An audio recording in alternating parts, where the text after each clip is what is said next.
Hello everyone and welcome to Nirnay IAS. My name is Vivek Sharma and we will be discussing about the most important issues of the day. The first article that we're going to discuss here is right to protest versus state duty to protect life. Second article में we will be talking about anti-conversion law of Arunachal Pradesh. Third article में coal और इससे related issue को discuss करेंगे South Africa and India के context में. We will be discussing about this and last में we will be discussing about Indus valley civilisation के बारे में. तो these are the four articles that we have to discuss today. Before starting with the topic, let me tell you, if you want to download the PDF of this entire lecture, आपने इस QR code को scan करना है. You will be linked to my Telegram channel, जहां पर से आप इसे डेली बेसिस पे डाउनलोड कर सकते हैं. आइए अब शुरुआत करते हैं आज के पहले आर्टिकल की. So if we talk about, recently you might be aware about farmers north India में, पर्टिकुलरली अगर हम बात करें पंजाब में, प्रोटेस्ट कर रहे हैं अगेंस्ट एमएसपी कि भाई हमारे को एमएसपी प्रोवाइड करो आप, और कुछ और भी इनकी अदर डिमांड्स हैं जिसको फुलफिल करने के लिए गवर्नमेंट के अगेंस्ट प्रोटेस्ट कर रहे हैं. अब इसमें एक मेजर लीडर है आपके जगजीत सिंह, ये हंगर स्ट्राइक पे चले गए. अब यहां पर सुप्रीम कोर्ट ने कहा कि ठीक है, अगर ये हंगर स्ट्राइक पे जाते हैं तो ये कहीं ना कहीं हमारे कॉन्स्टिट्यूशन के article 19 clause 1 sub clause A में इसका पार्ट है, जहां पर हम बात करते हैं freedom of speech and expression की, कि भाई अगर आपका कोई भी ग्रीवेंसेस है गवर्नमेंट के अगेंस्ट, आप उसको खुल के बोल सकते हो. आप यहां पर इस आर्टिकल में उसको प्रोटेक्ट किया गया. इवन अगर हम बात करते हैं आर्टिकल 19 क्लॉज 1 क्लॉज बी की, सब क्लॉज बी की, तो इसमें बात की जाती है फ्रीडम ऑफ असेंबली, कि भाई आप एकजुट हो सकते हैं, इकट्ठा हो सकते हैं और अपना राय मशवरा जो भी करना चाहे आप कर सकते हैं. लाइक आप अपने दोस्तों के साथ, 5-10 दोस्तों के साथ मार्केट में खड़े, that is your freedom until और अनलेस वहां पर कर्फ्यू ना लगा हो. तो यहां पर कहा जाता है कि भाई देखो, इन आर्टिकल के साथ आर्टिकल 19 क्लॉज 2 को भी रीड करना चाहिए, जो आपका रीजनेबल रिस्ट्रिक्शन के बारे में बात करता है.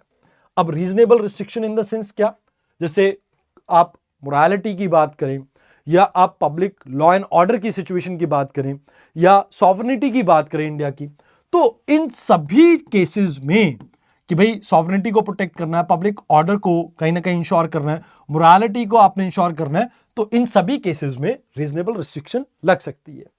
तो मतलब यहां पर अगर देखा जाए तो over a period of time judiciary ने अपनी मल्टीपल जजमेंट्स में इस चीज को इंश्योर किया है कि भाई हंगर स्ट्राइक एक्चुअल में बुरी चीज नहीं है, एक्चुअल में ये लोगों का लीगल और कॉन्स्टिट्यूशनल राइट है.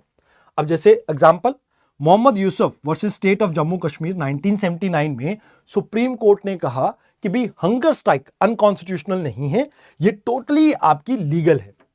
ऐसे ही रामलीला मैदान केस में भी जो सुप्रीम कोर्ट है, उन्होंने कहा कि भाई पब्लिक सेफ्टी और ऑर्डर को आपको यहां पर मेंटेन करना है, प्रोटेस्ट कोई भी करे इसमें कोई गलत बात नहीं है, अनटिल और अनलेस पब्लिक ऑर्डर की सिचुएशन ना जनरेट हो. ऐसे ही 2023 में एक केस आता है जहां पर यह कहा जाता है कि भाई हंगर स्ट्राइक जहां पर आप किसी पब्लिक को इनकन्वीनियंट नहीं कॉज कर रहे, दैट इज लेजिटिमेट. तो कहा जाता है कि देखो, अगर आप हंगर स्ट्राइक की बात करें तो जैसे महात्मा गांधी जी ने जो कॉलोनियल एरा में जो प्रिंसिपल फ्रीडम के लिए एस्टैब्लिश किए थे, सत्याग्रह, तो ये सत्याग्रह से आपका रिलेट कर सकते हो आप.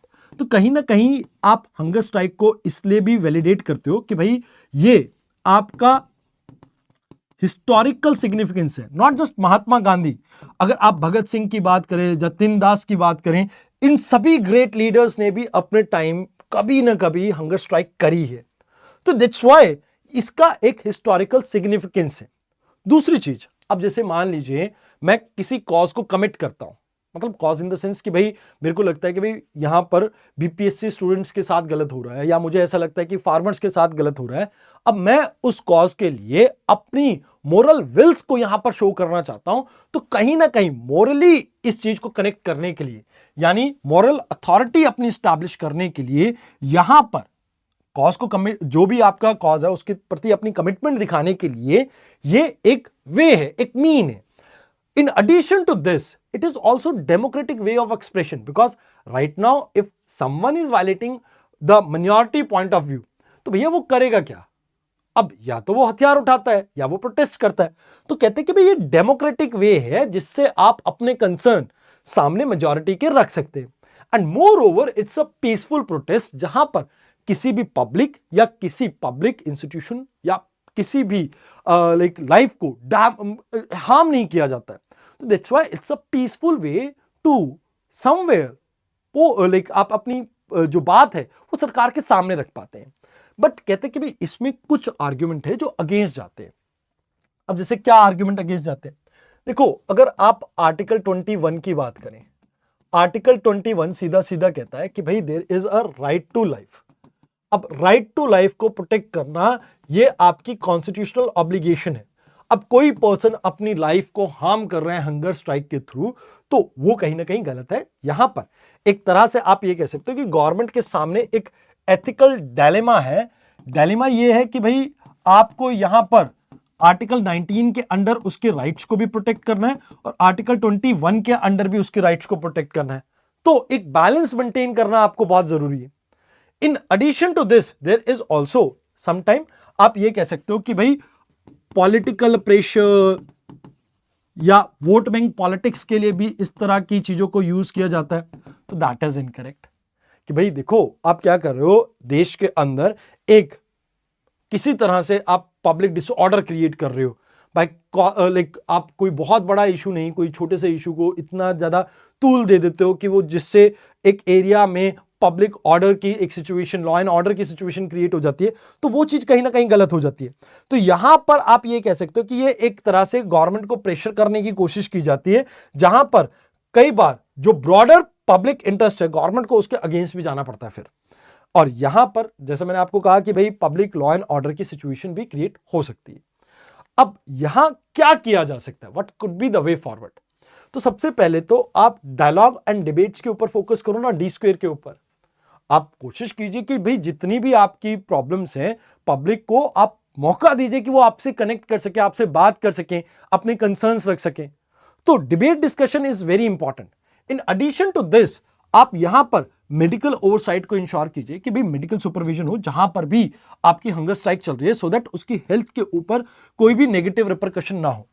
आप लोगों को उनके कॉन्स्टिट्यूशनल और लीगल राइट्स के बारे में अवेयर कीजिए एंड यहां पर आप उन्हें एजुकेट करोगे तो वेल एंड गुड है। अब इसके साथ साथ आपको एक लॉ लेके आना चाहिए जिससे आप एक क्लैरिटी लेके आ सके कि भाई जहां पर आप इंडिविजुअल के राइट और पब्लिक सेफ्टी इन दोनों के बीच में एक क्लियर बैलेंस क्रिएट कर सके। Now before moving to the next topic let me tell you, एक आपके पास बहुत अच्छी अपॉर्चुनिटी है अपने 2025 के एग्जाम को इंप्रूव करने के लिए। देखिए हमने एक क्रैश कोर्स लॉन्च किया जिसमें आपको ना केवल स्टैटिक्स बल्कि PYQs and current affairs, CSAT ये सभी कुछ करवाया जाएगा। अगर आप 2025 के लिए प्रिपेयर कर रहे हैं और आपको टाइमली रिवीजन चाहिए तो आप हमारे इस क्रैश कोर्स के साथ ज्वाइन कर सकते हैं। आपने करना यह है कि निर्णय IAS की वेबसाइट पे जाना है, वहां पर मेरा कोड वी शर्मा यानी VSHMA इसको अप्लाई करना है और इस पे पूरे कोर्स पे आपको 50% डिस्काउंट मिल जाएगा। तो आइए अब बात करते हैं आज के अगले आर्टिकल की। देखिए नेक्स्ट जो आर्टिकल है it is related to Arunachal Pradesh. Arunachal Pradesh की अगर हम बात करें, जब ब्रिटिश एरा था तो उस समय ब्रिटिश मिशनरीज जो थे उनको यहां पर अरुणाचल प्रदेश में जाने के लिए रोका गया and even post independence inner line permit इसके थ्रू भी कहीं ना कहीं मिशनरीज की जो मूवमेंट थी रिस्ट्रिक्ट की गई। बट स्टिल 1950s में कहीं ना कहीं आपको क्रिश्चियन मिशनरीज की मूवमेंट स्टार्ट देखने को मिलती है अरुणाचल प्रदेश में, जिसमें 1957 तक यहां पर पहली चर्च भी आपकी बन जाती है। अब आलम यह होता है कि 2011 के सेंसस में यह पता लगता है कि 30% यहां की पॉपुलेशन कन्वर्ट हो चुकी है क्रिश्चियनिटी में। तो जिसकी वजह से आपको यह देखने को मिलता है कि जो लोकल पॉपुलेशन है वो थोड़ा सा इसको लेके रेजिस्ट कर रही है। रेजिस्ट क्यों कर रही है? देखो सबसे पहली बात, अगर आप इंडियन कॉन्स्टिट्यूशन की बात करें तो उसमें आर्टिकल 25 में आप बात करते हैं कि यू हैव द फ्रीडम कि आप अपने धर्म को प्रोफेस कर सकते हैं, प्रोपोगेट कर सकते हैं एंड इवन अपने धर्म को लोगों को समझा भी सकते हैं। तो वो फ्रीडम जो दी गई थी, but at the same time जो इंडिजिनस ट्राइब्स थी उसको प्रोटेक्ट करने के लिए जैसे हमने शेड्यूल एरियाज क्रिएट किए, शेड्यूल 6 क्रिएट किया, शेड्यूल 5 क्रिएट किया, तो वहां पर भी गवर्नमेंट की ऑब्लिगेशन आती है कि भाई कल्चरल इंडिजिनस कल्चर को भी प्रमोट करना है, प्रोटेक्ट करना है। तो उन दोनों के बीच में हम बैलेंस क्रिएट करने में फेल हुए, जिसकी वजह से यहां पर लोगों के अंदर एक डर है। डर इन द सेंस कि क्या होगा उनके कल्चर का, सोशो कल्चरल चेंजेस जो आ रहे हैं उससे क्या इंपैक्ट होगा। तो यहां कहा जाता है कि भाई देखो, एक्चुअल में अरुणाचल में 1976 में एक लॉ लाया गया था।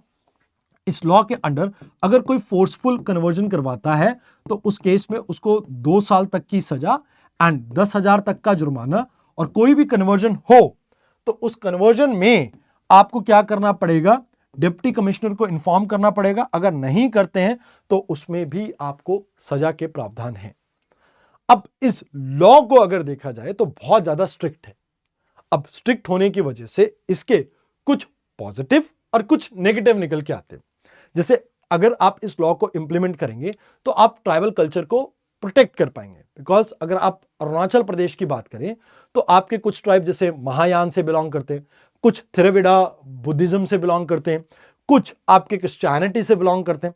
तो आप यहां पर ना केवल उनके बीच में हार्मनी प्रमोट कर पाएंगे, कहीं ना कहीं आप यहां पर फोर्सफुल कन्वर्जन को भी रोक पाएंगे एंड इंडिजिनस फेथ को भी प्रोटेक्ट कर पाएंगे। But there is a problem, क्योंकि आर्टिकल 25 जो फंडामेंटल राइट है वो ये कहता है कि भाई आप अपने धर्म को प्रैक्टिस, प्रोपोगेट एंड प्रोफेस कर सकते हैं, तो क्लियरली ये उसका वायलेशन है। अब आप अगर ऐसे रोकेंगे तो there is a possibility that it can be misused, कि भाई किसी को हरास करने के लिए उसको इस केस में अरेस्ट किया और जेल में डाल दिया, तो that can be there. And moreover इससे कम्युनल टेंशन इंक्रीज हो सकती है, पोलराइजेशन हो सकती है, एंड इस पूरे एरिया की पीस एंड स्टेबिलिटी के ऊपर इंपैक्ट पड़ेगा।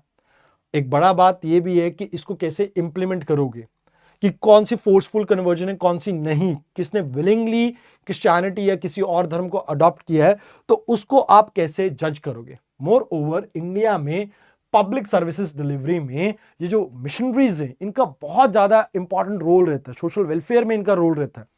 तो कहीं ना कहीं आप उनके रोल को भी यहां पर डिमिनिश कर सकते हो। तो that's why it is important to strike a balance between what we called as constitutional right and the cultural preservation.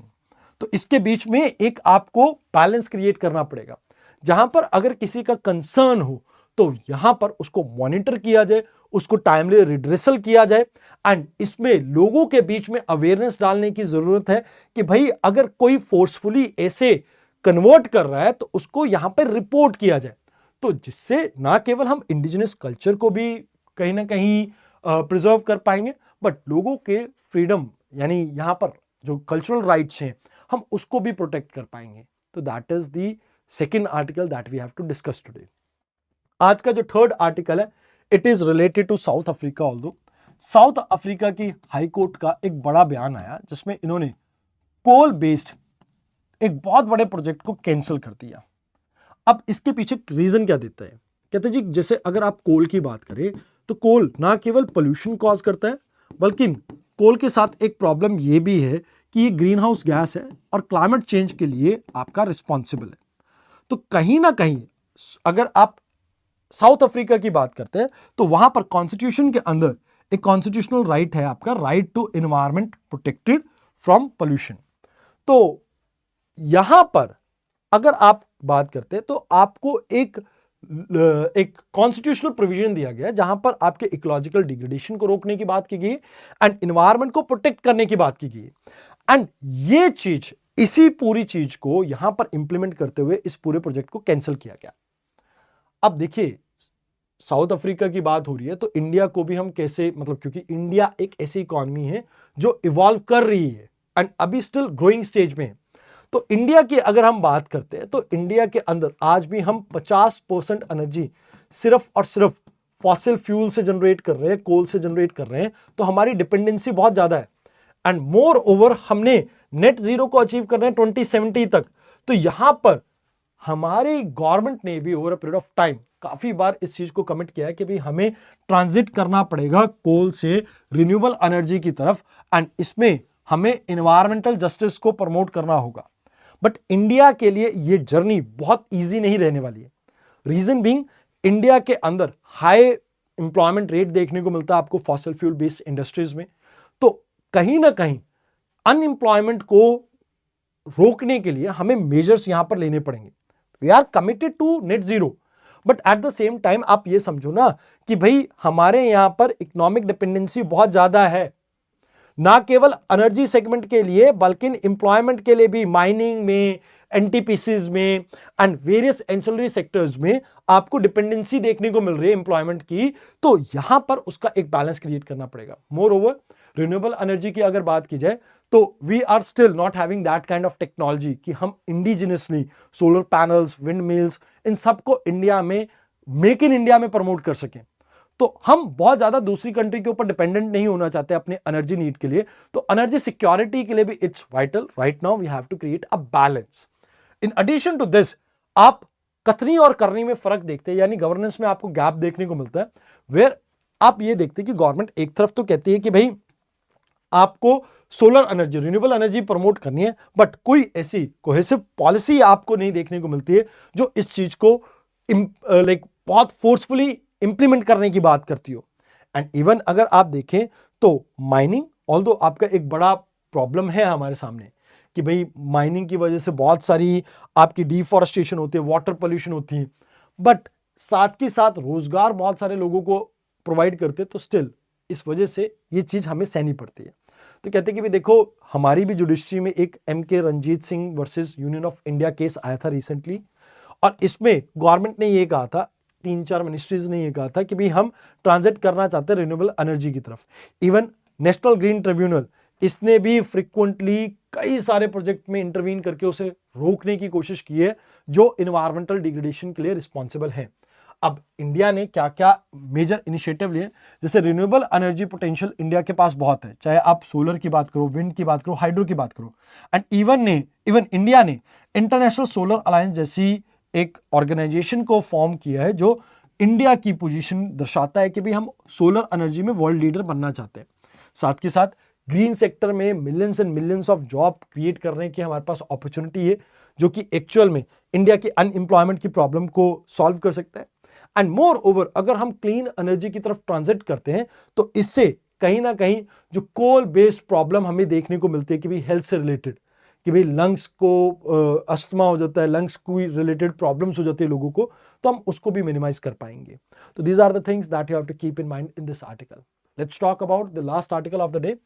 अभी रिसेंटली स्टेनलिन गवर्नमेंट ने, तमिलनाडु गवर्नमेंट ने ये कहा कि भाई अगर कोई इंडस वैली सिविलाइजेशन की स्क्रिप्ट को डिकोड करता है तो we will be providing that person with $1 million rupee, $1 million एक पेमेंट प्रोवाइड करेंगे, एक प्राइज प्रोवाइड करेंगे। अब देखो, इंडस वैली सिविलाइजेशन की अगर बात करें तो अभी 100 साल कंप्लीट हुए हैं इसके एक्सकवेशन को, तो दैट्स व्हाई इस साल इसके ऊपर प्रीलिम्स में क्वेश्चन आने की प्रोबेबिलिटी ज्यादा है। अब अगर आप देखें तो हमें क्या कुछ देखने को मिला है, मोहनजोदारो और हड़प्पा साइट्स पे हमें बहुत सारी सील्स मिले, टेबलेट्स मिले जिसमें कुछ इंस्क्रिप्शंस देखने को मिलती हैं। धोलावीरा में हमें एक बहुत बड़ा साइन बोर्ड देखने को मिला है। कालीबंगा की बात करें तो पोट्री के ऊपर हमें कुछ इंस्क्रिप्शंस देखने को मिले। लोथल में सील्स और इंस्क्रिप्शंस मिले, एंड ऐसे ही ओमान में भी आपको ये चीजें देखने को मिली। बट सबसे बड़ी प्रॉब्लम क्या है कि इसको डिपिक्ट करना हमारे लिए बहुत मुश्किल है, क्योंकि कोई बायलिंगुअल टेक्स्ट नहीं मिला हमें। जैसे इजिप्ट के केस में अगर आप बात करें तो इजिप्ट को हम इजीली क्यों डिपिक्ट कर पाए थे, यहां पर रोस्टन स्टोन देखने को मिला था जो आपको बेसिकली ये लाइक बायलिंगुअल आपको इसका टेक्स्ट मिल गया था, तो उसको इजीली इंटरप्रेट कर पाए आप। मोर ओवर, आज तक इस इंस्क्रिप्शन के अंदर आप ये मान के चलो हमें बहुत बड़े बड़े लाइक सेंटेंसेस नहीं मिले, मैक्सिमम 26 साइन मिले, और आपको 5 से 6 कैरेक्टर से ऊपर मिल ही नहीं रहे। तो दैट्स व्हाई इसको डिपिक्ट करना उतना ही मुश्किल हो जाता है। तो अपने सामने एक लैंग्वेज बैरियर भी है, अपने को यही नहीं पता स्क्रिप्ट कौन सी यूज हुई है, तो वो भी एक मेजर प्रॉब्लम है। तो यहां पर कहा जाता है कि देखो, अगर ये डिक्रिप्ट होते हैं तो कहीं ना कहीं इससे इंडस वैली सिविलाइजेशन के बारे में हमें पता लग पाएगा, उनकी एंशिएंट ट्रेड किस तरह से रही है, कैसी इकोनॉमी होती थी, कैसी पॉलिटी होती थी, वो सब चीज हम समझ पाएंगे। एंड कहीं ना कहीं कल्चरल और लिंग्विस्टिक लिंक हम एस्टैब्लिश कर पाएंगे हमारी एंशिएंट सिविलाइजेशन और इंडिया के बीच में। These are the things that you have to keep in mind in this article. I hope आपको आज की डिस्कशन अच्छी लगी हो तो जाने से पहले लाइक बटन जरूर से दबाना। आज के लिए इतना ही, धन्यवाद।